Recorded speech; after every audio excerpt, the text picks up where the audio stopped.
अच्छा जी, आज के दिन हम बात कर रहे हैं पेज लेआउट के बारे में। ठीक है। और हमने बात की कि पेज लेआउट की जो ऑप्शंस हैं वो उतनी आसान या उतनी सिंपल यहाँ पर नहीं है जितनी अमूमन आपके पास वर्ड के अंदर होती हैं। लेकिन यूजुअली अकाउंटिंग वगैरह में या दूसरी एप्लीकेशंस के दौरान जब हम डाटा को मैनिपुलेट कर रहे होते हैं तो हमारे पास बहुत बड़े बड़े डाटा सेट्स होते हैं। ठीक है। मिसाल के तौर पे अगर आपने देखा हो तो बैंक की जो स्प्रेडशीट्स होती हैं, देखी हुई है किसी ने? वो इतना बड़ा सफ़ा होता है, चौड़ा सफ़ा होता है, जिसके ऊपर वो रोज़ाना शाम को प्रिंट करते हैं कि जी आज कौन कौन सी ट्रांजैक्शन हुई है, इस तरह की चीज़ें। ठीक है। तो वो इतनी बड़े बड़े जो डाटा सेट्स होते हैं उनको फिर हैंडल करने में ऑब्वियसली फॉर्मेटिंग एक बड़ी रुकावट बन जाती है कि आपने उसको अगर घर में प्रिंटर के ऊपर करना है या आपका कोई ऑफिस है उसमें एक छोटा मोटा प्रिंटर अवेलेबल है, उसके ऊपर आपने प्रिंट करना है, तो उसके लिए कैसे उसको मैनेज करेंगे?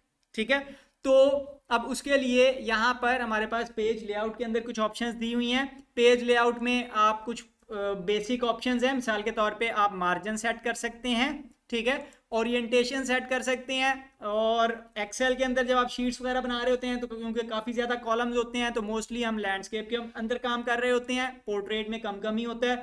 फिर पेज का साइज आप स्पेसिफाई कर सकते हैं। साइज के बारे में आपको पता होना चाहिए कि अमूमन पाकिस्तान के अंदर स्टैंडर्ड साइज कौन सा चलता है? A4 चलता है। A4 जो है ये एक्चुअली यूके का स्टैंडर्ड है।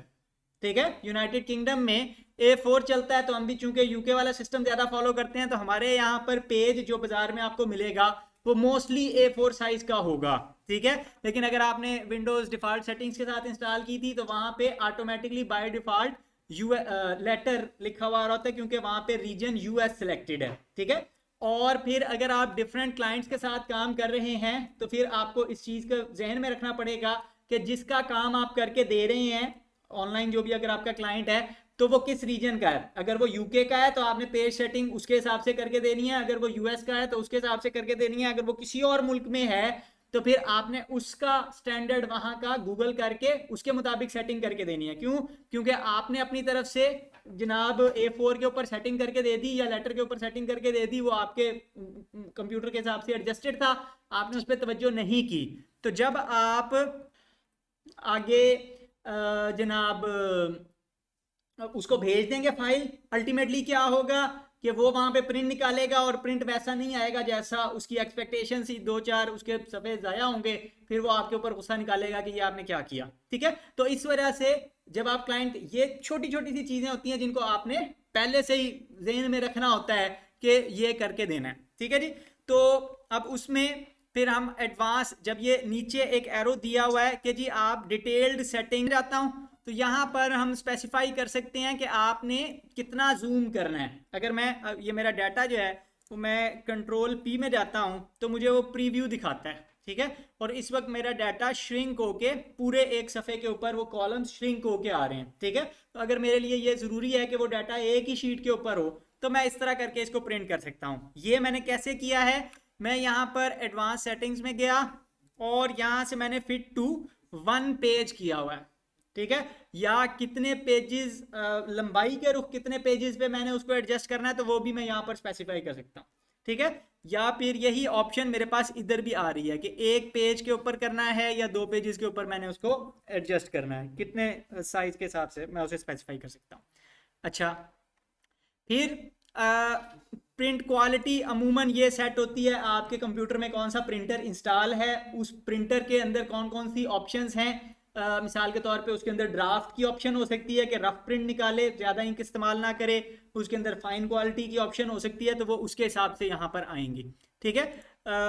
फिर मार्जिन में आपने टॉप, बॉटम, लेफ्ट और राइट के मार्जिन स्पेसिफाई कर सकते हैं। फिर टॉप पे वो मैंने लिखा है कि 1 इंच जगह खाली होगी। ठीक है। तो अब उस 1 इंच में जो जगह खाली होगी उसमें मैं चाहूं तो हेडर लगा सकता हूं। हेडर क्या होता है? मिसाल के तौर पे मैंने पेज नंबर लिखना है या मैंने डॉक्यूमेंट का नेम लिखना है कि ये जनाब मेरी बैंक स्टेटमेंट है for the year 2016 for example. ठीक है।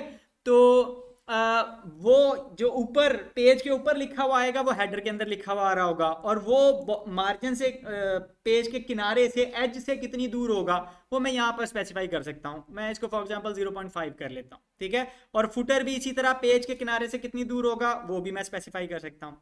अच्छा, फिर मेरे पास ऑप्शन है कि कॉलम्स जो हैं वो लेफ्ट अलाइन होंगे या मैं उनको हॉरिजॉन्टली सेंटर कर सकता हूँ, ठीक है। अभी मैं जब मैं इसको अनचेक करता हूँ तो ये लेफ्ट साइड पे हैं, मैं उनको हॉरिजॉन्टली सेंटर कर सकता हूँ और इसी तरह वर्टिकली भी सेंटर कर सकता हूँ, ठीक हो गया। फिर ज्यादा डिटेल जो चीज है वो है हेडर एंड फुटर।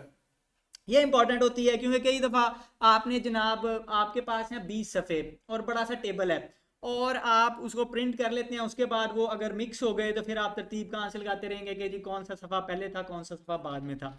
तो उसके लिए हेडर एंड फुटर के अंदर कुछ डिफ़ॉल्ट स्टाइल सेट होते हैं। मिसाल के तौर पे पेज नंबर है, आप यहाँ से क्लिक कर दें, हर सफ़े के टॉप पे पेज नंबर लिखा हुआ आएगा कि ये इतना पेज है, ठीक है। और एक्सेल के अंदर ज़्यादा प्रेफर्ड होता है कि आप टोटल पेजेस भी साथ स्पेसिफाई करें कि टोटल पेजेस कितने हैं उनमें से इतना, क्योंकि बीच में से आखिर के 20 सफ़े कोई फाड़ ले, अगर तो आपने रिटर्न डॉक्यूमेंट बनाई है, कहानी लिखी है, वो आप पढ़ रहे हैं तो आपको पता लग जाता है यार इसके बाद वाले सफ़े तो गायब हैं। डाटे के अंदर आपको नहीं पता लगेगा कि इसके बाद भी कुछ डाटा था, ट्रांजैक्शंस हुई हैं इसके बाद भी। तो उसके लिए आपको ऊपर टोटल पेजेस स्पेसिफाई करने चाहिए कि इतने पेजों में से ये इतना पेज है, ठीक है। तो वो ये वाला स्टाइल हम नॉर्मली सिलेक्ट करते हैं। फिर इसी तरह ख़ास तौर पे जो आपका बैंक वगैरह का रिकॉर्ड होता है उसके ऊपर डेट मेंशन करना ज़रूरी होता है कि ये किस डेट को प्रिंट लिया गया, रिकॉर्ड किस टाइम प्रिंट हुआ था, ठीक है, या किस बंदे ने प्रिंट किया, यूज़र कौन था वगैरह वगैरह, या कौन सी डॉक्यूमेंट का मैं प्रिंट ले रहा हूँ तो उस डॉक्यूमेंट का नाम अगर मैंने ऐड करना है। तो इस तरह की कह लें कि कुछ डिफ़ॉल्ट ऑप्शंस उन्होंने आपको दी हुई हैं कि जनाब वो सारा आप वहाँ पे से सिलेक्ट कर सकते हैं बना बनाया कि किस दिन प्रिंट हो रहा है, पेज नंबर क्या है वगैरह वगैरह, ठीक है। इसी तरह फुटर के अंदर भी आप डिफरेंट तरह की इंफॉर्मेशन लगा सकते हैं। मसलन मैं कह देता हूँ कि जी ये मेरा कॉन्फिडेंशियल है कि ये हर किसी को मैंने दिखाते नहीं फिरना, ठीक है। फिर ऑप्शन होती है different odd and even pages की या डिफरेंट फर्स्ट पेज की। डिफरेंट फर्स्ट पेज से मुराद है कि मिसाल के तौर पे पहला पेज आपका टाइटल पेज है और आप चाहते हैं कि उसके ऊपर ये लिखा हुआ ना आए, टाइटल पेज के ऊपर ये लिखा हुआ आएगा तो अच्छा नहीं लगेगा, ठीक है। तो मैं इसको चेक कर देता हूं, तो पहले पेज के ऊपर ये इंफॉर्मेशन नहीं आएगी, दूसरे तीसरे चौथे के ऊपर आएगी। इसी तरह डिफरेंट ऑड एंड इवन किस लिए होता है? डिफरेंट ऑड एंड इवन इसलिए होता है कि मिसाल के तौर पे जो आपके बुक के पेजेस होते हैं उनके अंदर वो दोनों साइडों पे प्रिंटेड होते हैं और वहां पर एक सफ़े पे लेफ्ट साइड पे मार्जिन देना होता है, दूसरे सफ़े पे राइट साइड पे मार्जिन देना होता है। तो उसके लिए आप यहां से स्पेसिफाई कर सकते हैं उसको कि जो इनर वाली साइड है उसका इतना मार्जिन, जो बाहर वाली साइड है उसका इतना मार्जिन, तो वो उसके लिए होती है। अच्छा, फिर एक और इम्पॉर्टेंट चीज़ ये है कि मिसाल के तौर पे मेरे पास काफ़ी सारा डाटा हो, जो हमारी ये 0 वाली असाइनमेंट थी। अब इस डाटा को अगर मैं प्रिंट करता हूँ तो क्या होता है, यहाँ पे आप देखें ऑब्जर्व करें तो ये ऊपर वाला हिस्सा हर सफ़े पे आ रहा है, ठीक है, और ये भी हमें चाहिए होता है। अगर ये ना हो तो फिर क्या होगा, मिसाल के तौर पे मैंने वो ख़त्म कर दिया और अब नेक्स्ट सफ़े पे मैं जाता हूँ। अब मुझे नहीं पता कि ये वाली जो फील्ड यहाँ पर नज़र आ रही है ये क्या है, ये डिस्क्रिप्शन थी या ये कैटेगरी थी या ये क्या था, ठीक है। और ये ऑब्वियसली जब आपके पास बड़े बड़े डाटा सेट हैं तो ये कंफ्यूजिंग होगा। तो इसलिए हमें ये ज़रूरत होती है कि अमूमन जो टॉप वाले कुछ रोज हैं वो हर सफ़े के ऊपर ऑटोमेटिकली आती रहें, या लेफ्ट पे कुछ कॉलम जो हैं, अगर ज़्यादा कॉलम्स हैं और आपका डाटा मल्टीपल शीट्स के ऊपर फैला हुआ है, एक कॉलम का डाटा एक शीट पे है, अगले कॉलम्स का डाटा अगली शीट के ऊपर है, तो ऐसी सूरत में आपको लेफ्ट साइड पर वो जो ट्रांजैक्शन आईडी या क्लाइंट के नाम वाला कॉलम है वो रिपीट होना चाहिए। तो वो आप कैसे करेंगे, वो भी आप पेज लेआउट में जाएंगे, यहाँ पे उसकी डिटेल्स में खोलेंगे, शीट में आएंगे। अब यहाँ पर आप स्पेसिफाई कर सकते हैं रोज टू रिपीट एट टॉप, कि कौन कौन सी रोज टॉप पे हर सफ़े से पहले आएंगी। तो मैं इसके ऊपर क्लिक करके यहाँ से सिलेक्ट कर सकता हूँ कि रो 1 to 5। अब यहाँ पर ये नोट करें कि 1 to 5 सिलेक्ट करते हुए उसने ABCD सिलेक्ट नहीं किया है, उसने सिर्फ रो को सिलेक्ट किया है, ठीक है। तो ये 1:5 जो लिखा हुआ है इसका मतलब ये है कि ये पूरी पूरी रोज होंगी, ठीक है, यानी कि अगले वाला हिस्सा जो है उसमें मसलन Z और A B A C उस तरह करके जो आगे वाले कॉलम्स हैं उनमें उनके ऊपर वाला डाटा आएगा और इन वाले कॉलम्स में इनके ऊपर वाला डाटा आएगा।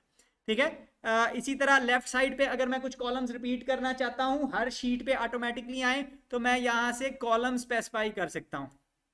अब वो कॉलम इस वजह से वो सारे सिलेक्ट कर रहा है कि ऊपर मैंने सेल मर्ज किया हुआ है। मैंने आपको बताया था कि जब आप सेल मर्ज करेंगे तो वो प्रॉब्लमेटिक बनेगा। ठीक है, वो अक्सर औकात ये प्रॉब्लम करते हैं, तो इस वजह से मैं कभी भी आपको रिकमेंड नहीं करता कि सेल्स मर्ज करें। ठीक है, तो यहाँ पर फिलहाल मैं ज़बरदस्ती बी लिख लेता हूँ। ठीक है, और ओके कर देता हूँ। अब देखते हैं कि क्या आता है।